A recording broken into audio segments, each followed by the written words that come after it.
Anxiety से कैसे लड़ा जाए? पहले ये समझते हैं कि एंजाइटी है क्या। एंजाइटी एक भावना है जिसमें इंसान को भविष्य में होने वाली किसी परिस्थिति के परिणाम से डर लगने लगता है। उन्हें लगता है कि कुछ बुरा होने वाला है। ध्यान दीजिएगा कि वास्तव में कुछ भी हुआ नहीं है। तो इंसान दुखी किस चीज से है? अपनी कल्पना की वजह से। अब बात सिर्फ इतनी सी नहीं है, कई लोगों को एंजाइटी अटैक्स भी आते हैं। अगर बारीकी से देखें तो एंजाइटी अटैक्स 3 चीजों का कॉम्बिनेशन होते हैं। असुखद शारीरिक स्थिति, हाथ कांपना, पसीने आना, धड़कन तेज होना, बॉडी में किसी भी तरह की परेशानी होना, निराशाजनक ख्याल, दिमाग में नेगेटिव बातें आना, परेशान करने वाली भावना, मतलब इंसान को बिना किसी कारण के कुछ गलत महसूस हो रहा होता है। अब एंजाइटी या एंजाइटी अटैक्स का एक पैटर्न होता है, एक साइकिल होता है जो हर किसी के लिए अलग अलग हो सकता है और हमारा काम है इस साइकिल को तोड़ना। कोई भी साइकिल सिर्फ तब टूटता है जब उसका कोई एक स्टेप गायब कर दिया जाए। पर ये करें कैसे? 2 रास्ते हैं। पहला, अपने आप को ऑब्जर्व करें। देखिए कि आपकी लूप क्या है और आपके लिए कौन से स्टेप को छोड़ना सबसे आसान होगा। Be your own doctor. दूसरा, भले ही सबका साइकिल अलग होता है पर एक एक्शन सब में सेम होता है और वो है डर, क्योंकि एंजाइटी का रूट कॉज ही डर होता है।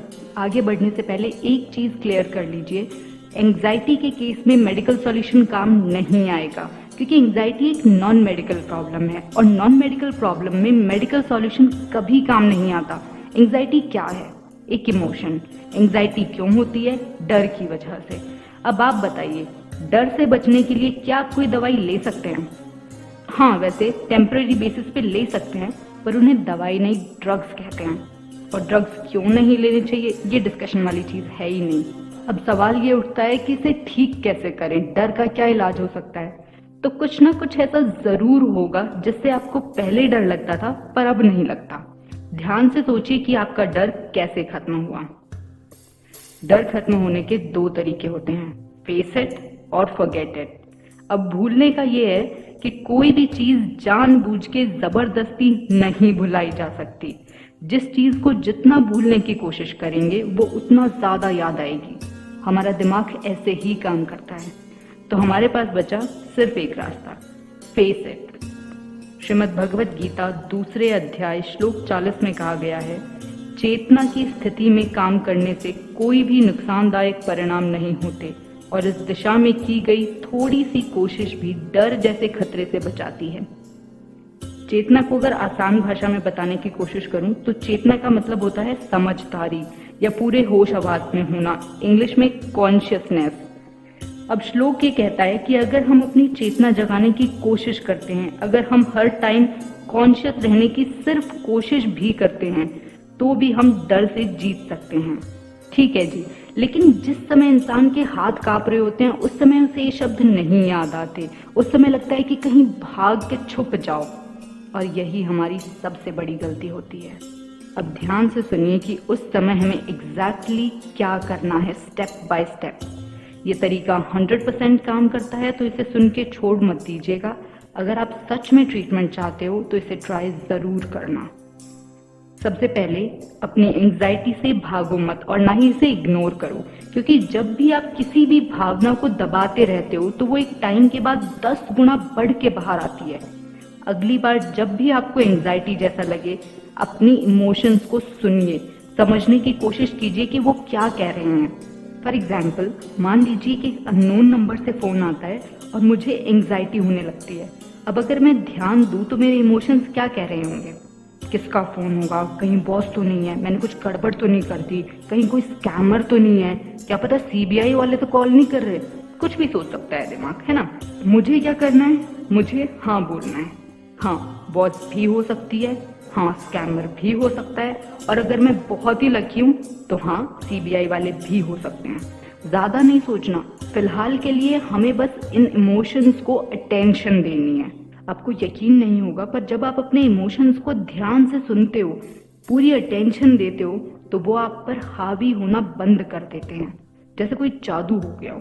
जब आपके इमोशंस आप पे हावी नहीं है तब आप ज्यादा लॉजिकली सोच सकते हो और ज्यादा समझदार डिसीजन ले सकते हो। इसके बाद दूसरा स्टेप है स्टॉप ओवर थिंकिंग। तुरंत सोचना बंद कीजिए और एक्शन लीजिए। कई बार चीजें गलत करना कुछ भी ना करने से बेहतर होता है। अगर हम अपने पुराने वाले एग्जाम्पल को देखें, अननोन नंबर से फोन आ रहा है, हमने मान लिया किसी का भी फोन हो सकता है। अब ये नहीं सोचना कि क्यों किया होगा सामने वाले ने फोन, एक्शन लीजिए, या तो फोन उठा लो या फोन काट दो।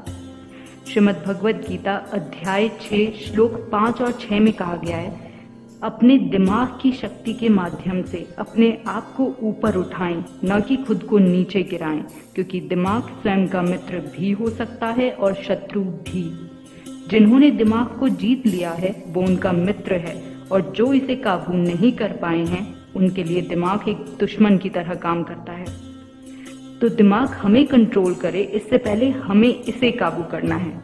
आपको पता है आपके सोचने के तरीके से आपकी बॉडी में अलग अलग तरह के केमिकल्स रिलीज होते हैं, जिनकी वजह से आपकी जिंदगी की ऑलमोस्ट हर चीज पे फर्क पड़ता है।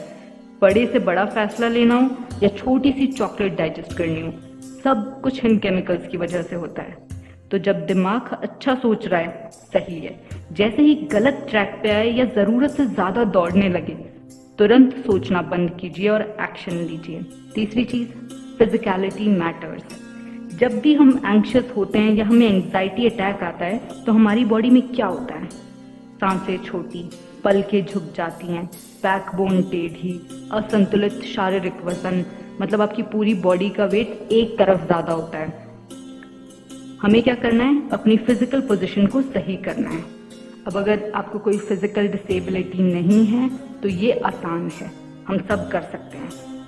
गहरी सांसें लीजिए, पलके उठाइए, हो सके तो आसमान की तरफ देखिए, बैकबोन को सीधा कीजिए, बॉडी वेट बैलेंस कीजिए, एक एक्स्ट्रा काम कर लीजिए, स्माइल, बिना किसी रीजन के थोड़ा मुस्कुराइए।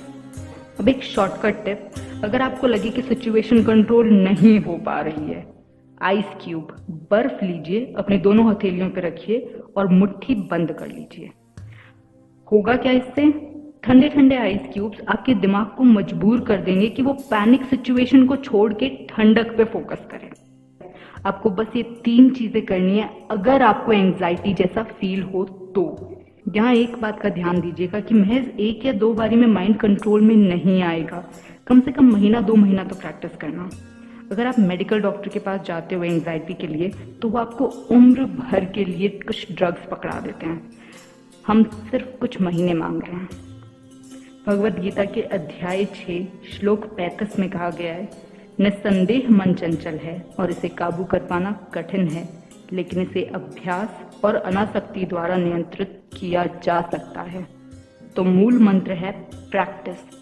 पहली बार में दिमाग पूरी तरह कंट्रोल नहीं होगा, दूसरी बार में भी नहीं होगा, शायद तीसरी बार में भी ना हो, पर धीरे धीरे आप दिमाग को पूरी तरह कंट्रोल कर लोगे। प्रैक्टिस करते रहना। अब ये सब तो हो गई वो चीजें जो हम तब कर सकते हैं जब एंजाइटी जैसा फील हो रहा हो, जब हमें एंजाइटी अटैक आए। पर क्या कुछ ऐसा नहीं है जो हम अपनी डेली रूटीन में रेगुलर टाइम पे अपने हिसाब से कर सकते हैं? बिल्कुल हैं। तो ये कुछ 5 चीजें हैं जिन्हें आप अपने हिसाब से फॉलो कर सकते हो। पहला, जर्नलिंग।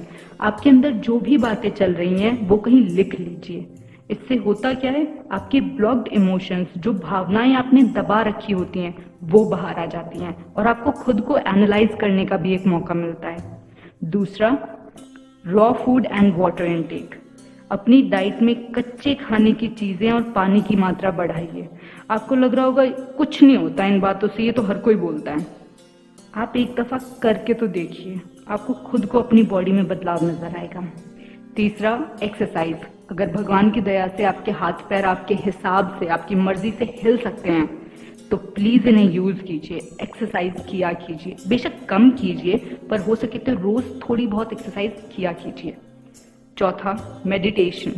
भगवद गीता के 6 अध्याय में श्लोक 10 से 27 तक ध्यान की महत्वता बताई गई है। कहा गया है कि जब ध्यान में महारत हासिल हो जाती है तो दिमाग हवा रहित जगह पर चलती हुई लौ जितना अड़िग हो जाता है। इस स्थिति में शांत मन और दिमाग में ध्यान की गहराई में खुद की असलियत सामने आती है। ये है मेडिटेशन की पावर। माना कि हम सब मेडिटेशन में मास्टर्स नहीं बन सकते और ज़रूरी भी नहीं है, पर रोज़ सिर्फ 10 से 15 मिनट की मेडिटेशन बहुत चीज़ें ठीक कर सकती है। 5वीं और आखिरी चीज़ है भलाई। हफ्ते में सिर्फ एक बार निस्वार्थ होकर किसी की हेल्प कीजिए। वैसे तो हमने निस्वार्थ बोला है, पर फिर भी इसके पीछे का लॉजिक बता देते हैं आपको। जब भी हम कोई अच्छा काम करते हैं तो हम पॉजिटिविटी अट्रैक्ट करते हैं, और ये पॉजिटिविटी हमारे अंदर जो भी नेगेटिविटी है उससे लड़ने में हमारी हेल्प करती है। एक आखिरी रिक्वेस्ट है, तो ये भी आपके फायदे के लिए, पर इसका लॉजिक हम बिल्कुल नहीं समझाएंगे। अगर हो सके तो भलाई कहीं अपने आसपास कीजिएगा। किसी ऐसे के लिए कुछ अच्छा कीजिएगा जिनसे आप ऑलमोस्ट रोज मिलते हो, बातें करते हो, जिनसे कुछ भी शेयर करते हो। मतलब आपके नेबर्स, कोवर्कर्स, रिलेटिव्स। ये क्या बोल दिया। अब आप में से कई लोग सोच रहे होंगे हम सिर्फ उनकी हेल्प करते हैं जिनको सच में ज़रूरत होती है। सुनिए, ज़रूरत सबको होती है, किसी को फाइनेंशियली, किसी को इमोशनली, किसी को मेंटली। ज़रूरत सबको होती है। अगर हर कोई अपने आसपास की दुनिया को अच्छा बनाने की कोशिश करे तो हमें कहीं दूर जाने की ज़रूरत पड़ेगी ही नहीं। उम्मीद है ये जानकारी किसी के कुछ तो काम आएगी।